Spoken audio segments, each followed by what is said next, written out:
So Bitcoin is currently at a stalemate, and it's no surprise this is right around the 100K level. After yesterday's inflation data coming in exactly as expected, the market pushed on much higher. But are we in the clear? Can Bitcoin just move on higher from here? Or do we need to see a little bit more of a correction before exploding to the upside into the rest of 2025? In today's video, I'm going to be discussing exactly that, looking at some potential short-term trades for Bitcoin, and also taking a medium to long-term outlook for the crypto market in 2025. If you enjoy the content, make sure to subscribe and smash that like button, because that's how we get the video out to more people. Let's jump right into it. First of all, since this long wick to $89,000, it's no surprise that after bouncing, we are seeing some resistance at around the 100K level. Now, a lot of people have been talking about the fact that this head and shoulders pattern has been invalidated because of our pump to the upside, but that isn't necessarily true. If we were to reject here around 100K, it's very likely that this head and shoulders pattern could continue to the downside. But if we can break above 100K,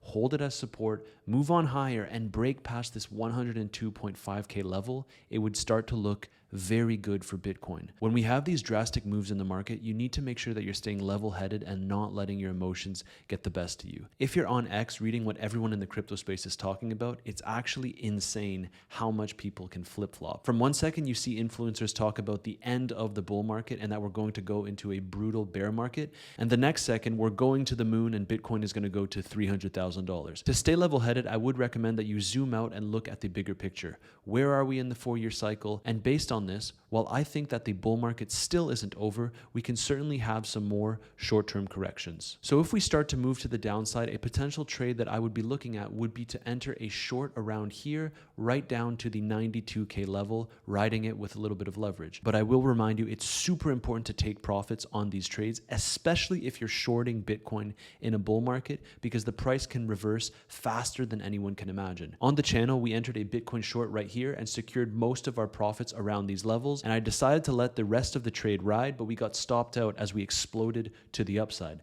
Now, we've been in this range for a very long time, between $92,000 and $100,000. So it wouldn't surprise me once again if we were to come back to these levels and revisit 90K, potentially giving us the opportunity to book some more profits with a Bitcoin short. Now, the opposite level that I'm currently looking at on the 4-hour time frame to execute a Bitcoin long would be looking at these levels. We can see that this diagonal trend line has posed as resistance for us ever since we hit the 108K mark. Then we came back down and retested it once again at around 102.5K, and now we retested it again right above $100,000 before getting a minor correction to the downside. Now, if we were to break above this line, come back down and hold it as support, I would definitely be targeting a Bitcoin long to the 104K level and then to new all-time highs. As per usual, guys, if you're looking to make any of the trades that I'm talking about on this channel and make some potential profits, I would highly recommend that you do so on Weeks, which is the first link in my description. You can earn up to $20,000 in bonuses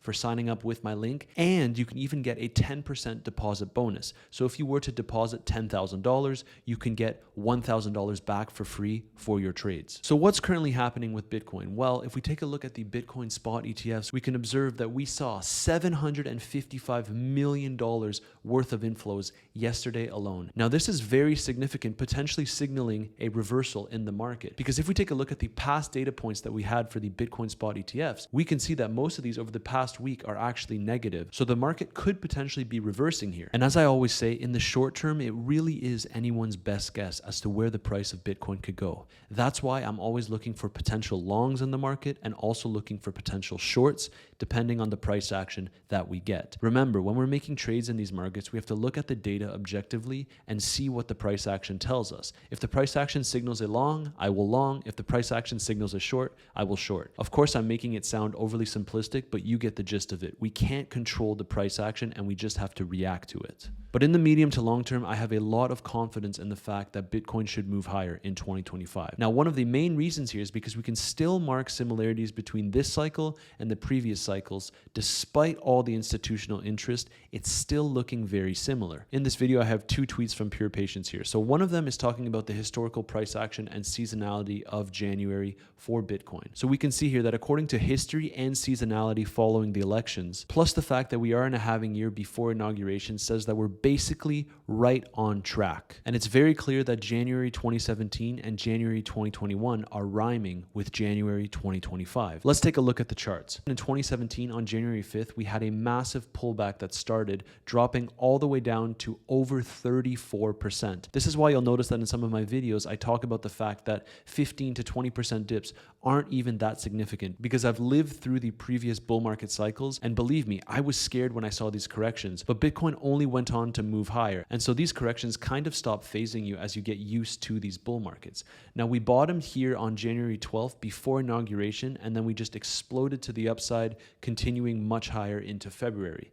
Now, if we take a look at the next chart here, we can see that in 2021, it was awfully similar. On January 8th, the pullback started, and we dropped over 31%. Again, these drops are even more significant than the drop that we got from the 108K range high. Now here we bottomed on January 27th post inauguration and then continued up into February. Now, what does 2025 look like? The pullback this time around actually started on December 18th, so potentially it could be more historically aligned with that of 2017. From that range high down to that 89K wick that we just witnessed, we only dropped 17.4%. Now, what Pure Patience is suggesting here is that there could still potentially be more downside for Bitcoin before we move on higher. So the question is, do we bottom before or after the inauguration and continue up in February, or is this cycle different? If you don't like to take some short-term trades as I do, you don't have to worry about it, because in all cases, we essentially went ahead and moved on higher. So if you're a spot holder, this is very good news for you. It can get a little bit tedious trading these levels, but ultimately, because I'm profitable, I try to share these trades with you on the channel. But as we can see, nothing on the charts and nothing in this table suggests that we topped. February of the post-halving and election years are typically bullish. Now, the next topic of discussion here is Bitcoin dominance, which is very important to consider as it pertains to our altcoins. Now, we can see that Bitcoin dominance this cycle is still rhyming with 2016, 2017, and 2020, 2021. As it's well put here, every cycle, of course, have their own nuances, but both of the previous cycles saw an initial pump fake dip somewhere near the end of Q4. Both saw some form of recovery and chop from the end of Q4 through to the beginning of Q1, and both saw Bitcoin dominance officially dump somewhere between the end of February to the end of March. Will this cycle be different? We know that the cycles don't play out exactly the same, but they often rhyme. And if we take a look at the charts here from the past cycles, it's the same thing. We got a pump fake on December 14th, 2016. Then we got the end of Q4, beginning of Q1 chop around, and then Bitcoin dominance dumped into the end of February. If we move on to the next market cycle, pump fake dump on November 20th, 2020. See, it was a little bit earlier this time around. End of Q4, beginning of Q1, recovery, dip, chop around, and then Bitcoin dominance dumps into the end of March. So these dates aren't exact, but it could suggest that we will see Bitcoin dominance completely plummeting, suggesting that if the price of Bitcoin stays stable at that time, we will get that long-awaited altcoin season that all of us have been waiting for. Now, a key thing here that I'm hoping for to add fuel to the fire here is, of course, a change in monetary policy, where hopefully we go from quantitative tightening to quantitative easing and the government starts printing money. That would, of course, help with our altcoin season. And there's more bullish news coming out for altcoins. Trump is apparently receptive to the idea of having a reserve with coins founded in the US. Now, I will remind you, some of the coins that were founded in the US are Solana, USD Coin, and of course, Ripple. We know how big the XRP Ripple community is, so this could be massive for them, even better for Solana, which is of course the chain with the most volume this cycle. And for altcoins, we always like to take a look at Ethereum because it determines the rest of the altcoin market. If Ethereum is moving up on its USD pair and against Bitcoin, it's very likely that the rest of the altcoin market follows suit because Ethereum is the king of altcoins. Now, the seasonality of Ethereum is posted right here. In January, on average, it gives us 37%, the median being 34.6%.